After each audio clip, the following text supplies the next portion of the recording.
Hello बच्चों, let's see the question. Meiotic division of the secondary oocyte is completed. Option A at the time of copulation, option B after zygote formation, option C at the time of fusion of sperm with an ovum, and option D is prior to ovulation. Let's see. देखो secondary oocyte के अंदर जो meiotic division है वो second कब complete होगा। तो देखो जब सेकेंडरी oocyte के अंदर मियोटिक डिवीजन सेकंड चलता है तो ये मियोटिक डिवीजन सेकंड क्या होता है, अनइक्वल डिवीजन होता है। और जब अनइक्वल डिवीजन होगा तो क्या होगा, एक स्मॉल सेल बनेगी एंड एक लार्ज सेल।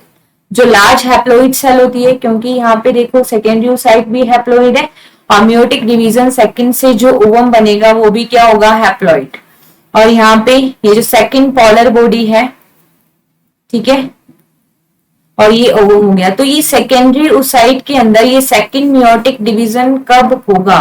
तो देखो जैसे ही सेकेंडरी oocyte की फॉर्म में स्पर्म फर्टिलाइज करेगा, तो during the time of fertilization, not after fertilization.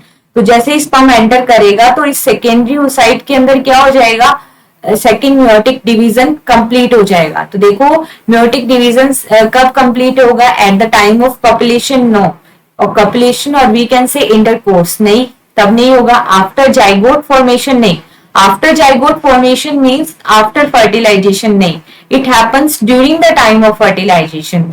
तो ऑप्शन सी देखो, at the time of fusion mean fertilisation, ठीक है, at the time of fusion of sperm with an ovum. तो जैसे ही स्पर्म ओवम या secondary oocyte के साथ fuse होगा तो सेकेंडरी oocyte में क्या होगा, सेकेंड मियोटिक डिवीजन कंप्लीट हो जाएगा। सो करेक्ट आंसर क्या आएगा, option C, prior to ovulation. No, it is incorrect and correct answer is option C. Best of luck.